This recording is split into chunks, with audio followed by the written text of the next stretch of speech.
abrió sus puertas y nos contará un poco más de su vida, tanto aquí en Colombia como en Rusia, donde ha estado, y hoy en día está aquí en Colombia ayudando a divulgar la música y a hacer cada día mejores músicos también colombianos. Es un gran talento el que está con nosotros y lo estamos escuchando en el fondo interpretando la flauta, donde es todo un maestro.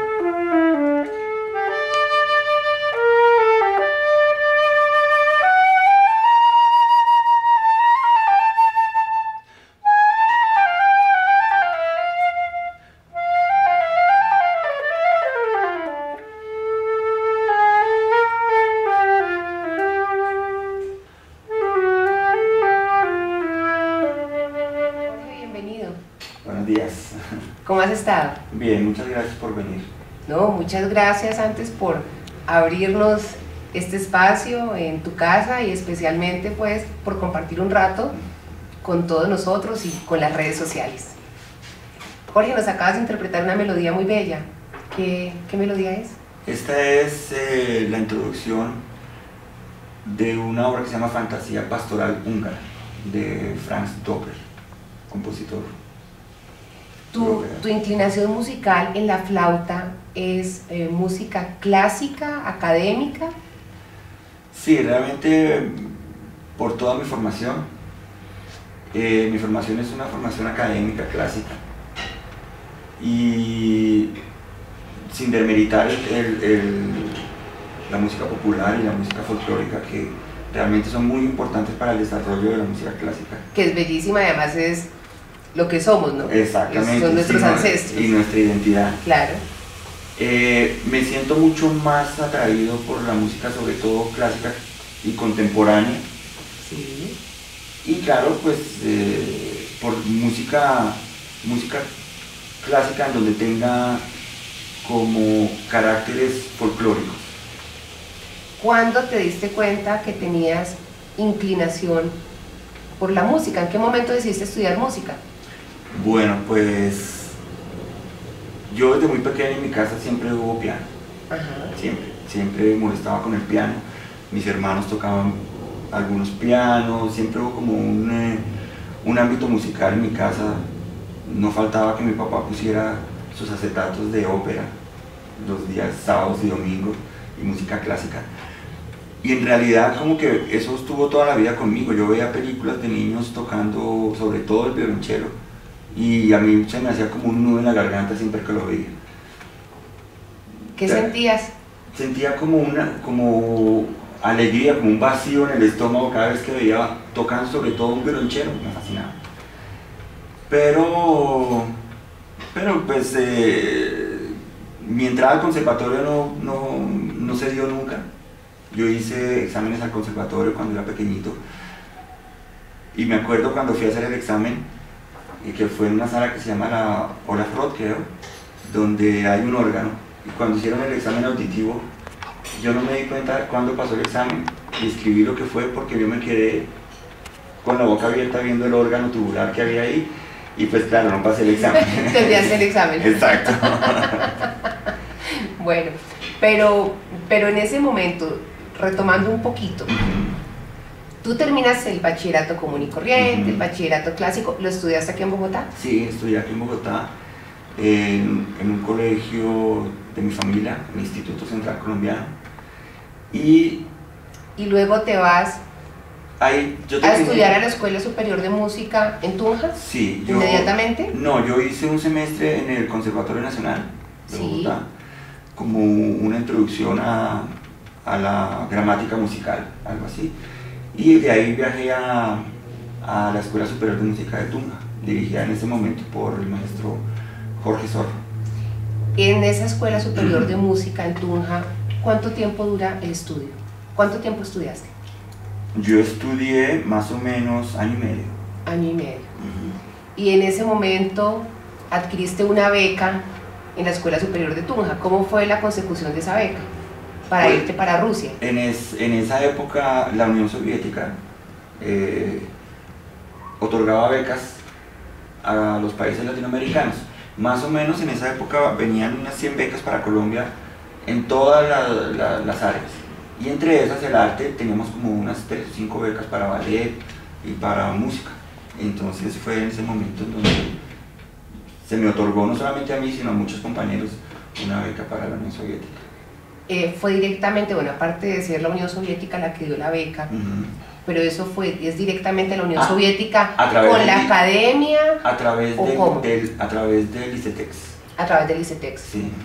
Y de esa forma nos comentabas tras bambalinas de un señor Jorge Zorro, sí, con quien tú te identificas y le tienes muchísimo agradecimiento, que ha sido pues la persona como que ha llegado aquí a Colombia a buscar talentos colombianos, ¿verdad? Sí. ¿Cómo fue eso? Jorge estudió en Moscú. Sí, colombiano. Colombiano, sí, él es colombiano, estudió en Moscú y al regresar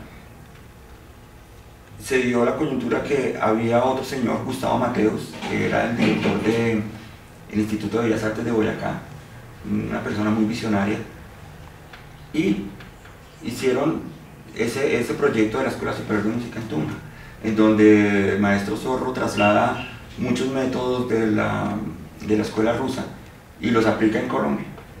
Que además Rusia tiene fama precisamente por toda esa arte, ¿no? El ballet ruso, sí, sí, sus teatros, realmente ellos siempre se han destacado en esa parte cultural, ¿no? Lo sí, que es arte. Muy fuerte. De aquí entonces, digamos así, de Tunja, con esa beca te trasladas a vivir a Rusia. Sí. ¿Cuánto tiempo estuviste en Rusia? Bueno, yo tuve varias etapas en Rusia. La primera fue una preparatoria en donde yo estudié en el Conservatorio Tchaikovsky. Sí. Hice una preparatoria allá en donde estudiábamos ruso, 8 horas diarias de ruso. ¿Qué tal el ruso? Un poco difícil. ¿Te acuerdas de alguna palabra en ruso? Me imagino pues que sí. Yo hasta ahora pues, tengo la fortuna de estar felizmente casado con una rusa. Y pues es mi segundo idioma. Y pues claro que cualquier cosa puedo decir. ¿Qué nos quisieras decir en ruso? Bienvenidos a mi casa. A ver, ¿cómo sería eso? No, espérate, Dobra Parralo, Mayun Dom. ¿Y cómo sería mi nombre? ¿Ximena o Jimena? No, Jimena no tiene traducción, Jimena, sí. Jimena. Sí. Definitivamente ese nombre como que no. No, los nombres casi que no tienen traducción. Sí, no como en inglés, que casi todos tienen, digámoslo así, uno puede decir Carlos, Charlie, Guillermo, William. No, por ejemplo, en ruso no. Alejandro podría ser Alexander. Ah, claro. Sí, Alejandro. O Lucía podría ser Svieta. La X ellos la pronuncian, así como aquí en Colombia, la X que decimos Ximena en este caso. No, ellos tienen una combinación entre K y S. Que suena X. O sea, que sonaría como X. Ajá. Ximena. Por ejemplo, sí, o si no, por ejemplo, Jacqueline. Ajá. Como Jacqueline. Jacqueline. Aja, con una D, una cosa así. ¿Y Jorge cómo sonaría? Para ellos, le cuento que Jorge es un nombre un poco difícil. Sí, difícil pronunciar la J. Jorge, para ellos era demasiado, ¿no? Ajá. Y una O y una E como que, entonces a mí me decían Corkin, Jorca, de diferentes maneras. Entonces lo más fácil para ellos era decir Jorgito. ¿Jorgito? Y sí, entonces ellos me decían, la O como es un poquito abierta con ellos, entonces me decían Jorgita. Ah, caray, sí. Jorgita, no, era mejor que hubieran dicho Jorgito. Sí. Bueno, retomando pues esto que estábamos hablando, luego llegas a Rusia, estás allá por espacio de 11 años. 11 años.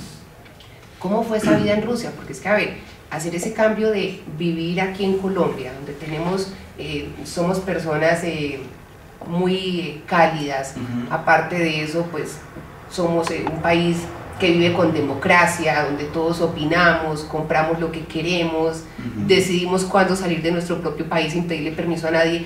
¿Cómo es ese cambio de uno estar en un país totalmente democrático, libre, para uno llegar a vivir a un país en donde, bueno, funcionaba en ese instante, era mucho más fuerte, digámoslo así, el comunismo, el socialismo? ¿Cómo fue ese cambio de vida? Pues, ¿qué te digo yo? Para mí no fue ni peor ni mejor, fue diferente el cambio. Llegué a un país, yo tenía claro que que si yo iba a un país donde las costumbres eran diferentes, donde su modo de vida era diferente, yo no podría llegar a ese país a hacer exigencias personales, sino amoldarse a la situación. amoldarme a la situación. Claro. Diferente sí fue difícil en algunas cosas, diferente en el sentido de las cosas cotidianas.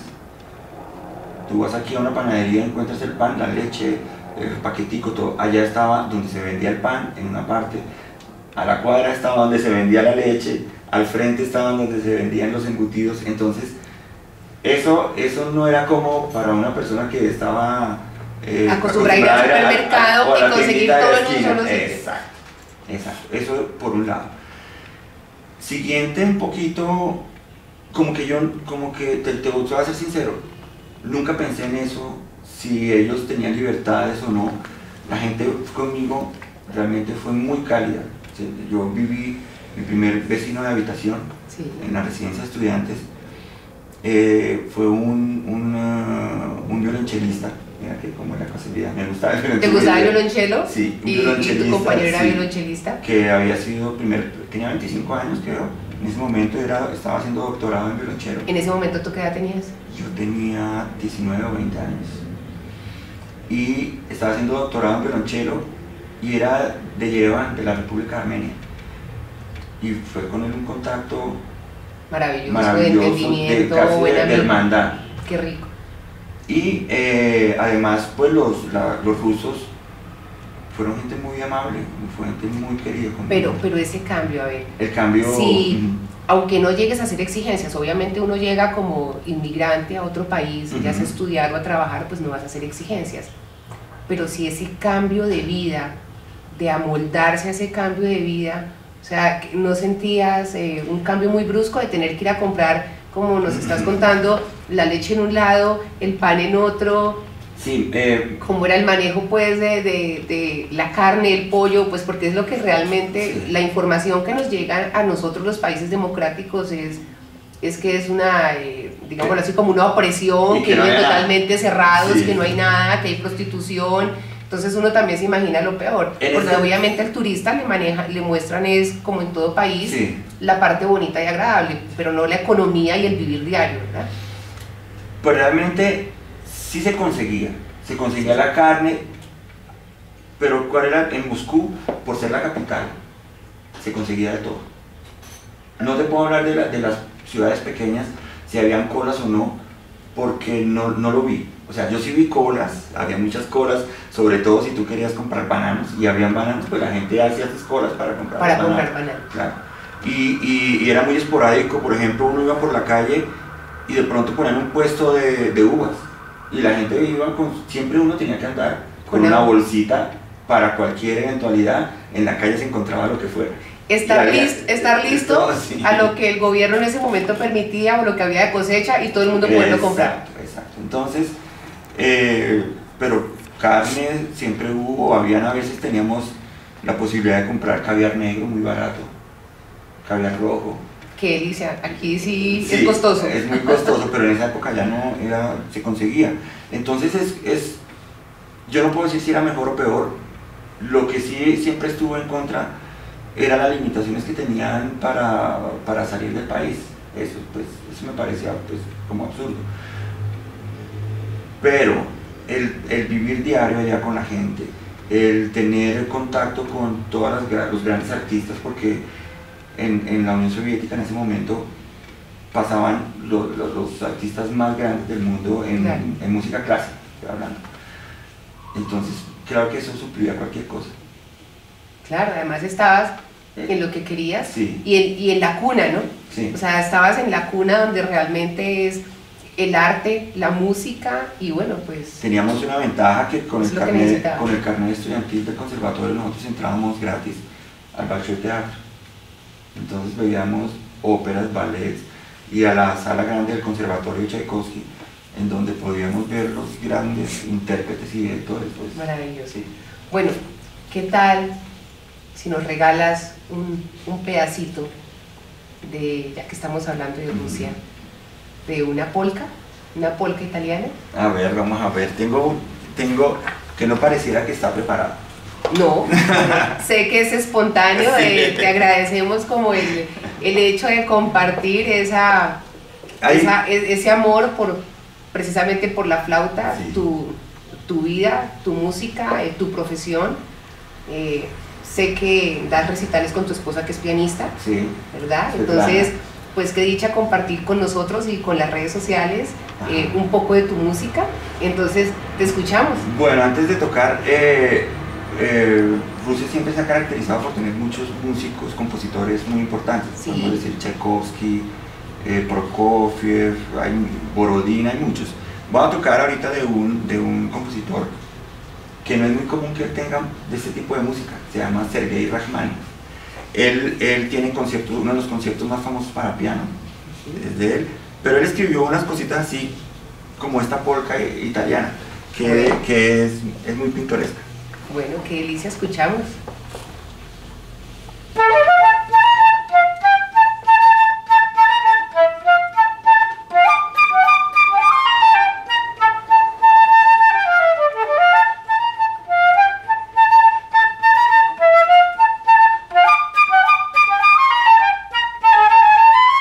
Jorge, ¿en qué momento preferiste escoger la flauta en vez del violonchelo, que era la inclinación por la que tenías?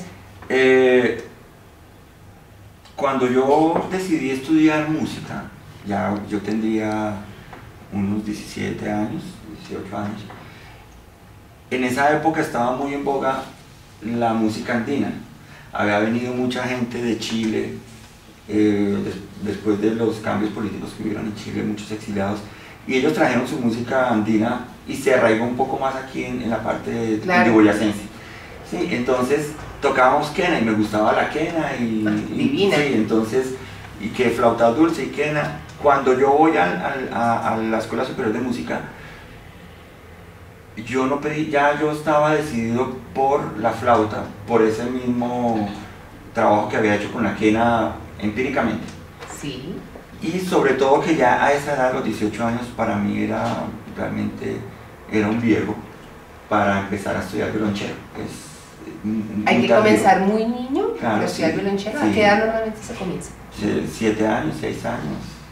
Es como cuando la gente estudia ballet, ¿no? Sí, Hay que comenzar exactamente. desde los 4 años. Y realmente en todos los instrumentos.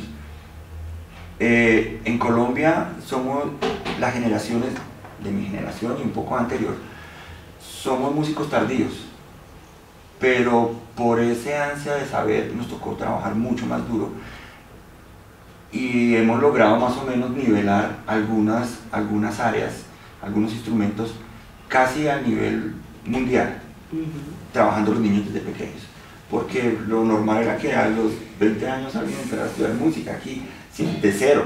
Ahora no, ya viene una tradición en los colegios, en las universidades. Hoy en día los padres se preocupan. Exacto. Porque el niño desde muy pequeño, aunque no haya decidido que va a ser su carrera, su profesión, pero sí como empezarle a incentivar Claro. Ese amor por el arte que el niño está mostrando que tiene su inclinación y que le gusta, entonces se lo empiezan hoy en día a fomentar, ¿no? Exacto, porque, Entonces, eso es importante. es darle un pensamiento universal a las personas. Claro. Si nos devolviéramos un poco a esa época cuando cogías la quena, sé que es muy diferente a la flauta, pero bueno, ¿o no?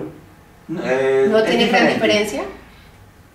¿Qué puedo decir? Que la quena, su parte, esta parte se llama embocadura, me ayudó y ha ayudado a muchos a que les suene muy bien la flauta. En eso. Pero devolviéndonos a esa época en que cogías la quena y que tenías esa dicha y esa alegría y que te encantaba la música andina de una forma improvisada, ¿podríamos recordar algo de esa época, de algo de música andina, que nos interpretaras un pedacito con flauta de algo de esa época?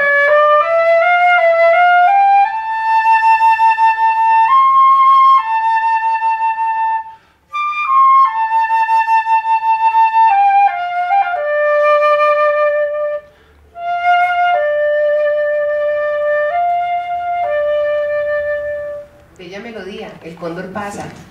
Realmente un clásico de la música andina. Ajá, sí. Lindos recuerdos. Muy lindos recuerdos, fue una época muy linda, en donde era la época de colegio.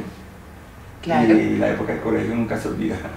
Es única. Sí. Es única. Y realmente esa melodía, pasarán años, y yo creo que Es uno de los clásicos. puede una persona llegar a ser anciana y realmente es uno de los clásicos de la música andina que siempre lo va a transportar a uno de esos Andes. Yo quisiera ahorita, Sí. me acordé de un detalle. Había en el preconservatorio, cuando estaba haciendo el pregrado, una clase de solfeo y encontramos un libro en donde teníamos que solfear cantando y habían dos melodías andinas, Vasija de Barro y El Cóndor Paso, donde uno tenía que solfear. Maravilloso, ¿no? En un método de solfeo. Eso fue en el pregrado. En el pregrado, ya en Rusia. Maravilloso. Ajá. Estar uno en Rusia y encontrar uno dentro de sus clases algo de la música, de la tierra con la que uno se identifica, de esos Andes, o sea, maravilloso. Jorge, cuando estabas en Rusia, ya volviendo a esa época, ¿en qué estuviste trabajando? O sea, ¿en qué orquesta? ¿Cómo fue esa vida allá? Aparte ya de estudiar, ¿estabas también trabajando? ¿En qué orquestas participaste? ¿Cómo fue eso? Sí, realmente el estudio mío fue como un trabajo. A mí me pagaban una mensualidad, un salario mínimo. ¿Por estudiar? Por estudiar. ¡Qué delicia! Sí, me pagaban, teníamos una residencia, creo que eran, no me acuerdo, eran 90 o 100 rublos, que era un salario mínimo, y de ahí me descontaban un dinero porque me cambiaban sábanas cada 15 días además, y tenía que pagar por ese servicio. Pero tuve la suerte de, en el conservatorio, mi maestra, una egregia maestra de Rusia, ella fue primera flauta de la Filarmónica de San Petersburgo. Había un gran director, Evgeny Maravinsky, ella era la esposa de él. Me educó, o sea, me dio todos los elementos para tener una buena interpretación, y tuve la suerte de trabajar en la orquesta de ópera y ballet del teatro del conservatorio, que se llamaba en esa época Opernstudio. ¿Y ahí estuviste trabajando cuánto tiempo? Yo creo que trabajé como un año, algo así. ¿El estudio duró cuánto tiempo? El estudio, en el pregrado fueron 5 años, y posgrado y maestría los otros 5, aumentándole pues el año de preparatoria. O sea que fueron 11 años, pero durante esos 11 años, aparte de estar estudiando, sí, durante esos 11 años estuviste trabajando con esta orquesta del conservatorio. Sí, había la práctica orquestal, que era una materia obligatoria. Sí. Pero cuando entré, ya era cerca al final del tiempo que estuve allá, trabajé en el Opernstudio ya como empleado del gobierno ruso, en esa época ya era ruso. Y además trabajé dictaba clases en una escuela que se llama Escuela Maravinsky, de escuela de música, y fui como asistente de mi maestra. Hay una escuela especial allá para niños pues que tienen mucha capacidad artística, para no decir los superdotados, que a mí no me gusta mucho, ni el genio, ese término. Y yo era asistente de ella y trabajaba con niños pues que eran, o sea, pues, estoy hablando de niños que a los 12 años tienen 2, 3 concursos internacionales. Que tienen un intelecto muy alto, que alto, tienen unas capacidades pues mucho más desarrolladas que, digámoslo así, que el común denominador. Exacto. Eso me ayudó, bajo la tutela de mi maestra, a desarrollar mis capacidades pedagógicas. Entonces me gusta mucho, uno al enseñar aprende. Y ahí fue cuando regresaste a Colombia, decidiste por eso dedicarte a la parte académica. También, sí, además de la parte de interpretación, en la parte académica. ¿Qué te satisface esa parte académica hoy en día? Ver a mis alumnos y el nivel que ellos tienen. Y los logros que han alcanzado. Tengo, por ejemplo, ya en ¿Y qué? ¿Cómo decir? Palestra, ¿se puede decir? Sí, sí, digámoslo así, como en la experiencia que llevas dedicado a la docencia. A la docencia tengo algunos estudiantes pues laureados. Tengo una alumna que hizo ya una maestría en Canadá, con beca completa. O sea, nosotros mandamos el video de ella después del examen de grado y la becaron. Entonces, claro, tú sientes la satisfacción claro. de tener varios alumnos Ajá. consiguiendo grandes logros y obviamente eso es precisamente por tener un buen maestro. Ajá, gracias, pero eso es parte de mi trabajo. Realmente yo lo que les digo a ellos es que el maestro no lo sabe todo, ni los enseña. Lo único que hace el maestro es guiar y hacer aflorar los dotes que cada uno tiene. Pues eso es importantísimo, saber guiar, porque si sabes guiar a las personas, pues van a coger por un buen camino. Exacto, sí. Y sobre todo también ayudarles a explorar y a darse cuenta también cuáles son esas facilidades que tienen, porque muchas personas a veces tienen muchas cualidades buenas, Exacto. muy buenas actitudes, pero ni siquiera las han descubierto ellos mismos, sino que muchas veces es otra persona la que les tiene que decir, óyeme, tú tienes esta facilidad, ¿verdad? Exacto. Entonces, despertarles eso. Y sobre todo que a medida que esta parte pedagógica que estamos haciendo, no solamente yo, sino un gran grupo de gente en el país, eso que queremos hacer es como un cambio del medio.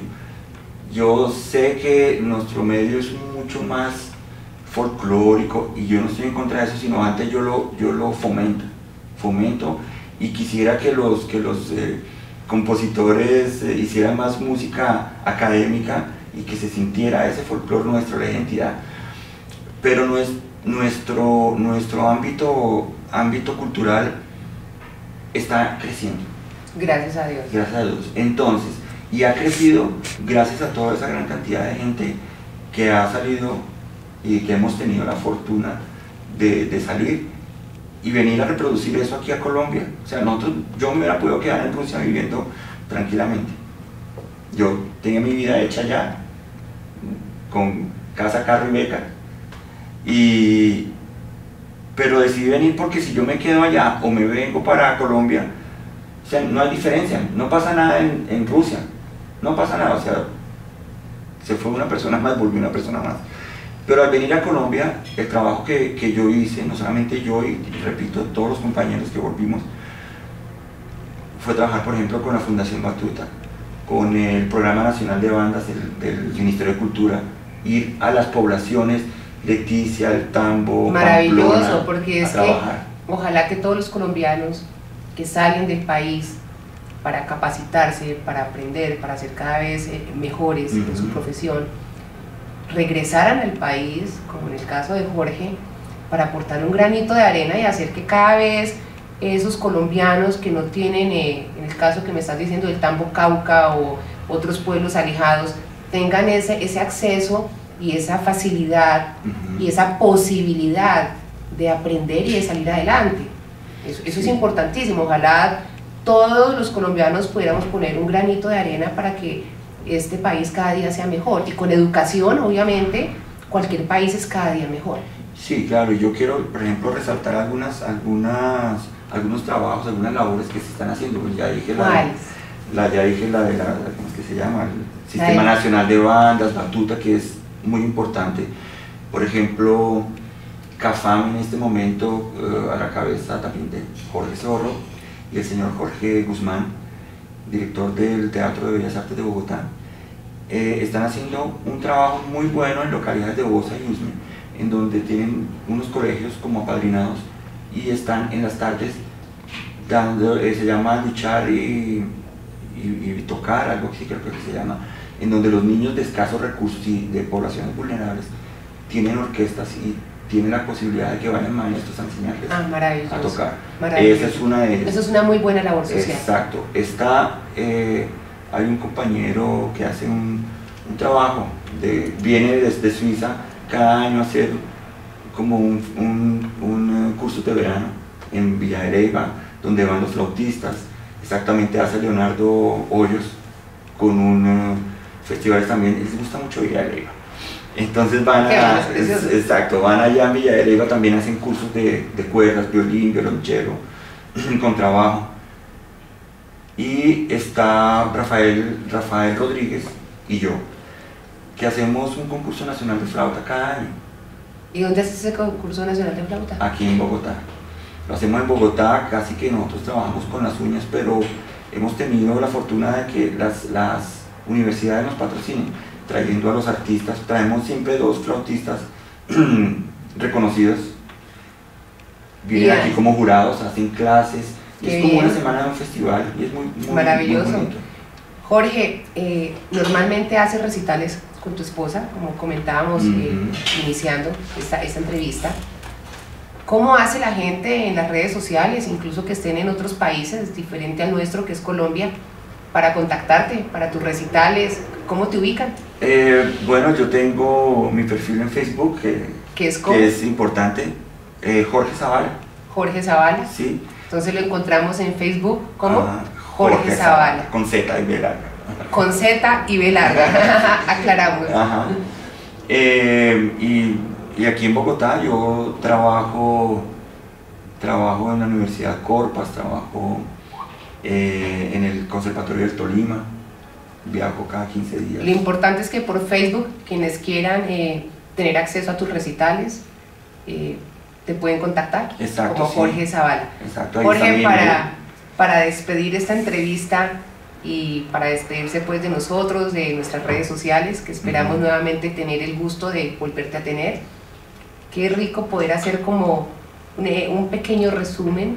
Empecemos con pues 3 melodías que nos interpretes ya para despedirnos como de 3 ritmos diferentes.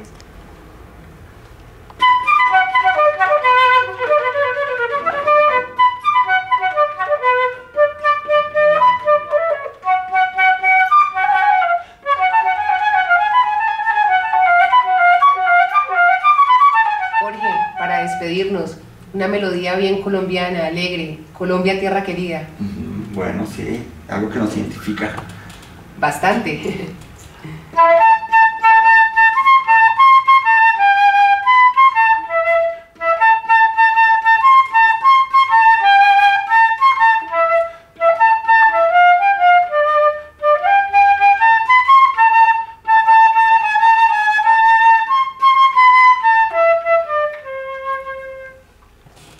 Maravilloso, y además nos identifica totalmente. Totalmente.